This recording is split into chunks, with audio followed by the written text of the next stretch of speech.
Welcome to The Growth Switch, the podcast where we dive into the strategies, struggles, and breakthroughs of bold business leaders. I'm your host, Jules Fox, the growth strategist and content lead creator at Aries Media. I'm here to uncover how today's top brands are scaling, overcoming challenges, and unlocking sustainable success. Today's guest is Luiz Cent. From bootstrap startup to VC-backed SaaS giants, Luiz Cent has helped build the go-to engines that scale. And now he's doing this by tapping into one of the greatest untapped market talents in the world, Latin America. As the founder of LATAM Cent, Luiz is on the mission to connect US-based companies with the top 1% of nearshore talent in under 21 days. Luiz, welcome to the show. Jules, thanks so much for having me. I'm excited to be here. Yeah, for sure. You said you're in Colombia right now, right? Right now, yeah. Typically, I'm in Miami Beach, Florida, but right now I'm in the beautiful country Colombia. I'm in Medellin, where my wife is from. Amazing. Sounds fantastic. So tell me a little bit more about your company. What prompted you to found your company? Great question, Jules. So LATAM Cent started out of a need. So I used to be in-house working at SaaS companies, and I saw way too many SaaS companies struggle to grow, not because they didn't have product market fit, but because they couldn't hire talent. They couldn't hire great talent fast enough. I experienced this pain myself. I was trying to hire top sales talent. We were competing against VC-backed startups, and we were a bootstrapped SaaS. I was able to convince our CEO at the time, Suja Patel, to go and start hiring in Latin America. And he was extremely skeptical at first. And after about a month, he said, I only want to hire in Latin America. When I left there, I had a couple of other opportunities. And the biggest opportunity I saw was to go and do my favorite thing, which is help companies hire. And I turned that into a business about 1.5 years ago, and the rest has been history. Absolutely. But I would like to hear a little bit more about the rest being history. So, a lot of people like to talk about this sort of a pivotal moment. A lot of times founders, myself included, we've experienced a pivotal moment of growth being hindered by something. Is there anything that made you sort of like put doubt on this idea? Because clearly you were onto something that's a great idea and people needed it. But what sort of things like gave you pause? Wow. I remember this executive at Indeed, who used to be our VP at a startup I used to work at before Mailshake called Experiment Engine, got acquired by Optimizely. He messaged me on Twitter or X, whatever we call it these days, and said, "Are you crazy? Well, why are you're starting a staffing firm in this environment?" And Indeed has all the data on job postings and how it's going, and he does investments in these industries and in this tech. And I said, yes, I guess I'm crazy, but I didn't look at it like that. I looked at it in a completely different way where, I'm not looking at Robert Half. I'm not looking at the billion-dollar staffing firm that's a fragmented market. I'm looking at how I can help the companies I know that need help and how can I help them the best right now. And I used to do this, but I used to do a little bit more. I used to recruit, hire, train, onboard. So I knew it was going to be successful. I just took my favorite part in it and just said, okay, I don't want to continue doing the onboarding and training for your sales team or your go-to-market team. I want to focus on what I love the most and what I'm the best at, which is finding you the top talent and then allowing you to go in and train them. So that gave me some pause. Some other, I had friends who were like, you're starting a recruiting. Were you a recruiter before? Have you worked with staff? No. And that's what has given me an advantage is I don't have these set processes from antiquated firms that have been doing this for 20 years. I treat this like a SaaS tech startup, and we're tech-enabled, AI-enabled agency. So a lot of things gave me pause in the beginning, but now the momentum is very clear. The value we bring to the market is very clear. And it was knowing who I wanted to take advice from. Right? If you want a successful marriage, you're not going to take advice from a single guy. You're going to go and take advice from somebody who's done it before. So I sought that out, right? I went and looked for people who had done this before, built staffing agencies before, got their advice rather than listening to everybody who wanted to share an opinion. Yeah, I think that's a brilliant way to not only find exactly the niche that you need to be in, but also look at the specific people who are succeeding in your niche and use that to propel that growth. I think there are a lot of big companies out there, but they're generalists. So when you took your niche expertise and put that towards something specific, you experienced massive success. Exactly. So now on the other hand, we've looked at what was that thing that gave you pause?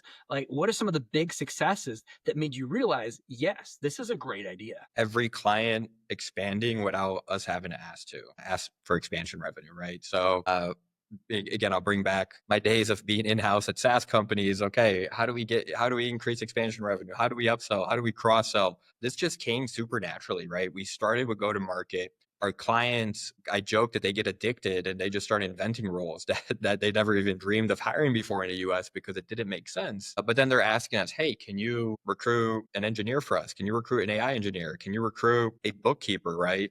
So we started leveling up and bringing on more recruiters that had that specific domain knowledge and expertise. Since I really came from the go-to-market background, now we have wonderful recruiters that focus on engineering, on AI, on finance talent. So just having every single client that we ever worked with, without us having to say, "Hey, do you have another job for us?" As soon as we filled that first role, for them to say, "Hey, we're ready for another role. Can you do this?" And the answer being either absolutely, we've done it before, or hey, we haven't done this before, but we're happy to go explore this with you. Let's see how we can tackle this together. Yeah. And that's a great point because a lot of people only look at their immediate needs, like we need this position fulfilled, we need this position filled right now. But what they're not looking at is their journey because they actually don't know what their journey is. And a friend of mine who sold his company, he said the way that he sold his company and was successful for 10 years before he did so was constantly find the person to take over his job. He would take on a new role in the company. Every time he could replace himself, he knew that the company was growing. And so you are, as you grow your company and as you are experiencing newfound success, going to continuously need to fill these new roles that exist because your company's expanding. So it sounds like you're doing exactly that for people. That's the mission. Yeah, absolutely. This is the world is a very human place at the moment, but we're also potentially heading into a realm of AI. Do you have any ideas or thoughts around how AI might be changing the landscape in the near future? Oh, it's so interesting, right? So all of our team uses AI, from sales to recruiters. Everybody is AI enabled, and I tell our teams like, look, you're not going to get replaced by AI. You're going to get replaced by somebody that's using AI.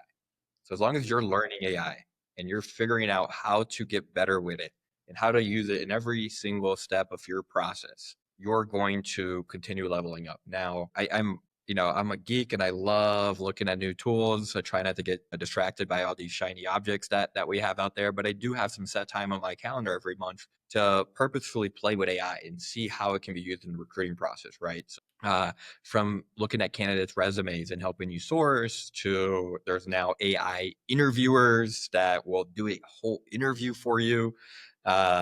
Speaking to a candidate, there's AI technical assessments that will go and do it, an experiment with you. And on the candidate end, there's, leak code hacks where you can go and you can pass, a FANG interview using AI, or you can have an AI coach in your interview with you. So on both ends of the spectrum, AI is there and it's prevalent and we need to be aware of it. But I see it enabling our team more than replacing our team and allowing us to do a lot more with less. Yeah.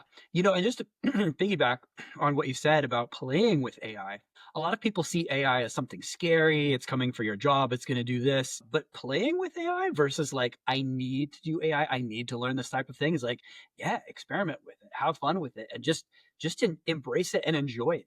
If your team can use it to enhance the things your company is doing, great, go for it. 100%. Yeah. So play is a big thing, right? So you do your best work when you can make it play. So, if you're scared of something and you can turn it into a game, it's not going to be as scary. Yeah. Yeah. So, your company, how are you exploring new business strategies to acquire new clients right now? Yeah, I mean, I think everybody does what they know best, right? So if your founder is a marketer, they're going to focus on marketing. If your founder is focused on product, you're going to focus on product. I have been a salesman all my life, right? When I moved to America, when I was 7 and from Brazil, I was knocking on doors, selling car washes. I have been in sales for 20 plus years, whether it's knocking on doors, calling phones, and that is what I know best, right? So the main thing was make sure that our current customers are happy, leverage them for referrals. That is still our number one driver of growth for customers, happy customers, referring us to other potential customers. And now we started a sales team. Sales team is doing phenomenal. We have SDRs, we have account executives, and they all work alongside me and our marketing team to go and target similar accounts that we're seeing a lot of success with. Yeah.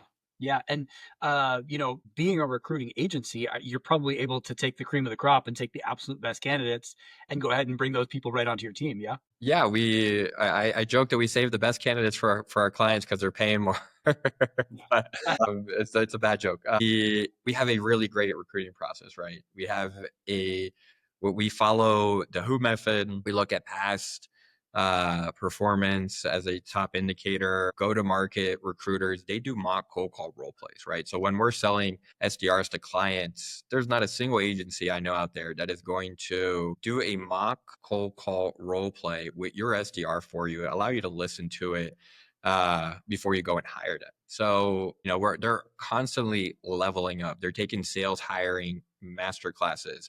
I'm giving feedback on the reviews, and they're giving each other feedback, listening to each other's interviews. So it's a constant evolution. If we look back at how we were recruiting SDRs a year ago, it's a joke compared to how we're recruiting them now because we've gotten so much better.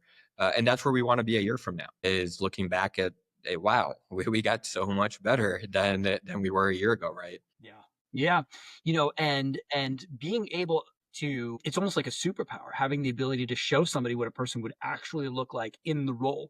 Because it used to be you'd look at a piece of paper, you look at a person's resume and you say, is this person a good fit? Do I vibe with them? Do they have a great personality? And you might hire somebody with great soft skills who's a real good talker and just absolutely sucks at their job. And now with Yeah. these new tools that you're talking about and constantly improving the process itself, you can give people a real vision of what the person's going to look like at the job doing that task. 100%. I mean, some mistakes that I used to make when I was, a VP of sales in house, I would, wing it, come to the interview without set questions and ask different questions for every candidate. And you can't really be subjective that way. You're guessing, you're shooting at the hip, and you're not going to recruit top performers 90% of the time, which is what our goal is, right? We want to get A players 90% of the time. And now that we have a set process, right? We share that process with our clients. And maybe they're like, oh, yeah, we'll do one interview. It's like, no, if you're only going to do one interview, we're going to do 2 or 3 interviews for you, and you can do the final interview. Other clients have, a more robust process, and then we help them follow that process through and through. But it is all about having a process and sticking with it, and you can get it down to a science. Yeah. I mean, it sounds like if you have a process in place, then you get to lead the interview. And if you don't have a process and you're winging it, it's almost like the candidate gets to lead the interview. 100%. So if you had to double your revenue in the next 6 months, what's one thing that you might focus on? But while we're working on 10xing it. Okay. Okay. Forget doubling it. If you're going to 10x your revenue, what exactly are you chasing here? What is really moving the needle for you guys? Yeah, so I mean, you've maybe you've read about or heard, 10x is easier than 2x, and really that's what we're looking at here, right? So how do we consistently x our business? Let's look at it on a year-to-year basis. What levers do we have to pull to get this business to 10x? You could double down on what's working well. Where is that going to get you? Maybe 1.5, 2x, right? So that is precisely why we have a sales team now, and we're really focused on targeting specific accounts that fit within our ideal customer persona and have all the habits and attributes of accounts that have been really successful with us in the past, right? So if we can get one client that's hiring 30 to 50 roles with us, it's a lot more valuable than getting 30 clients hiring one role each. Really focusing on the quality of clients that we bring in that we can partner with, and then the value that we can bring to them. We're really focused on sales. That is the number one thing that we're focused on right now. Getting on more podcasts like this one and sharing sharing the journey, sharing how we've been doing this. LATAM Cent is a year and a half old, but I've been doing this for 10 years. I started with offshoring, hiring across in, Pakistan and India, and transitioned to nearshoring and helping debunk some nearshoring myths. I mean, if you're still calling it offshoring, outsourcing, you're leaving money on the table. You're leaving money on the table because you're missing out on extremely great talent, top candidates that are comparable to USA hires at a much more affordable cost. And, the way we get to 10x is xing the EBITDA for SaaS companies that we're hiring for. So really focusing on how we're helping them achieve their goals is going to get us to our goals. Yeah. And that sounds like a very virtuous cycle that you are exponentially increasing the capacity and revenue of your own company by exponentially increasing the savings and the value that you deliver to the people that you're bringing value to. 100%. I mean, we drink our own champagne, or some call it eating their own dog food, right? Everybody from our team is from Latin America, living in Latin America. Maybe like me, they travel back and forth, but everybody, in LATAM Cent is a Latin American. As you're on the journey to 10x revenue for your own company, how are you keeping your pipeline full? The pipeline, the infamous pipeline question. I mean, it's not full. We're working on that, right? I think, in sales, it's become an infinitely crowded market. When I first started in sales, I was given Salesforce and said, go and find leads. Now it's evolved significantly. We've seen the shift between, okay, SDRs are hunting, AEs are closing. There's a full cycle AE that's doing a little bit of both. So it's figuring out what works for your business, right? And we're still figuring out what works for us. What we really nailed down on and has started working recently is looking at live job posts, recently posted job posts that fit really well within our niche, and then having them constantly uploaded into a Clay table. So clay.com, it's a software that you can do these waterfall type enrichments, right? So if I don't find somebody's email with Apollo or Zoom info or finding email, it'll go down the list until, I'll use Lead Magic or one of these APIs, right, until it finds their email. And then that's been working really well to start getting some initial conversations and response rates. Also using AI, right? You're able to go in, see the job post, take a few lines from the job post and say, Jules, saw you're hiring for a podcast editor, since your dog Bruce was jumping in the background here. So based on that, we can send you a couple profiles that fit all these requirements. As a matter of fact, here they are. Do you want to set up a call and see if we can bring them to your team? So that's been helping us a lot by just having a constant inflow of jobs that we can do. And, you can create these tables with no affiliation. It's clay.com, or, there's probably some other competitors out there. That's just the one we've used. Crawling all those jobs, sending out some automated emails that are very personalized with AI. So that's been fun. That's been a experiment that we've been working on, and bringing us some new pipeline. But I wouldn't say it's full, right? I mean, I think y'all also help other companies get their pipeline full. So I have some ideas and strategies on what's worked in the past, but we typically focus on what we know, and that's what I know, right? I've come from the email marketing world for a decade. Mailshake, the company I was at, since second employee to, 5 years, watching them grow from 500,000 in revenue, not just watching, helping, to over 5 million in revenue. We executed these playbooks, right? So cold email playbooks, cold email follow-ups, and really focus on the personalization aspect of it without looking like it's automated. That's the key, right? You want to make it look like it's a one-on-one email. Yeah. Yeah. And it sounds like, because you have narrowed in on such a specific type of person, like you were saying, I want the person who is going to need 30 roles filled versus 30 people who need one role filled, because you're going for this very specific type of person and coming at them with a very specific type of strategy. This is the value that I can deliver to you. This is the very specific granular elements of what we're able to do for you. It sounds like with those things combined, there's no way to just simply automate that with a cookie cutter email, which is probably good, because nobody likes getting those emails. I think we've probably all gotten plenty of those emails of like, dear sir or madam, we found the exact thing you want. Like, great, clearly. Yes. We can help you fill these 18 different roles that you're not even hiring for. Right. We found the absolute perfect candidate for list 50 things here. So, okay, yeah, awesome. So for people who are listening to this show, what's one thing, if you had one thing that you would like to say to them as they begin to scale their own companies, what do you think is the most powerful thing that they could do right now, or one solid piece of advice that you've learned on your own journey and through your own struggles that you would like to share with them? It goes back to your initial point, right? Where you need to have a plan for headcount rather than just saying, oh my God, I need to fill this role extremely fast. It's planning out the goal isn't headcount, right? The goal is to get to your goal, whether, that's most of them are monetary goals. If I want to get to 5 million this year, how do I back into that? If you have a key player leave, if you have somebody, the way I like to look at it is look at your US team, right? So let's pretend you're, 50-person, 100-person SaaS company. Go look at your US sales team. Start there. Okay, you have 10 people on your sales team. How do you remove the bottom 20%, the underperformers? Okay, remove them, and then I'm not going to selfishly say come and hire with us. Just watch what happened, right? You might not have even needed those other, to backfill those roles. You might have been fine with 8. Great with 8. How are those 8 performing this next quarter? Okay, somebody left. Somebody, can I start transitioning some of these roles into Latin America? And what I like to do is I like to compete, and I've seen it time and time again. Right, go and put 2 SDRs from Colombia versus 2 SDRs from the US. I've done it. I've done it literally a dozen times. And every single time, the Latin American team has outperformed the US team over a matter of 3 to 6 months. And that's because a couple things, some myths that you can debunk from nearshoring.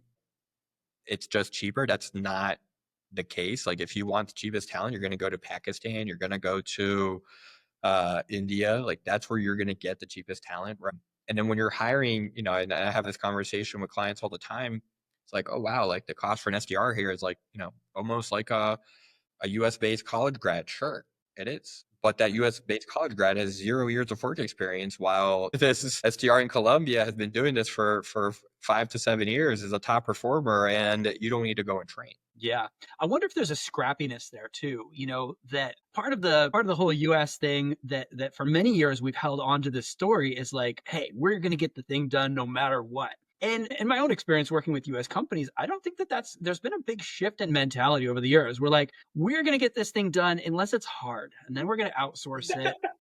you know and I think that that really is, if you come into a role thinking like, I'm writing emails for your company, I only want to write emails, and they're like, well, we also need somebody to do this and this and connect those emails here, and you're like, well, that's not really my job. There's no scrappiness there. There's no like, yes, we're going to do this and we're going to figure out how to make your company work. Yeah. Do you feel like people who have something to prove come to the table as a harder worker and potentially a better employee? Well, it's exactly that, Jules, but also the the compensation, right? So for 3,000 a month, you're, in the top 10% of earners in many countries in Latin America.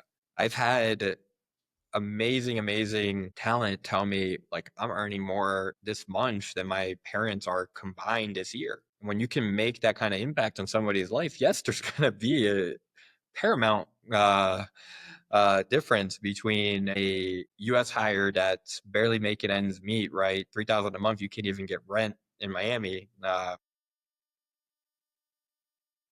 Diego here, so that's actually very relatable. Yeah, 3,000 a month, especially after taxes, would cover half my rent? Yeah. So when you're earning in the top and you're really getting compensated well for what you're doing, and the cost of living is about half, there's a different value towards your job. You're really excited to be there, especially if that company is providing you growth opportunities, setting you up for with a career path, and you get to work remote. Like, we're removing the hour 2 hour commute that some of these folks have, and doubling their salary if they were going to work here for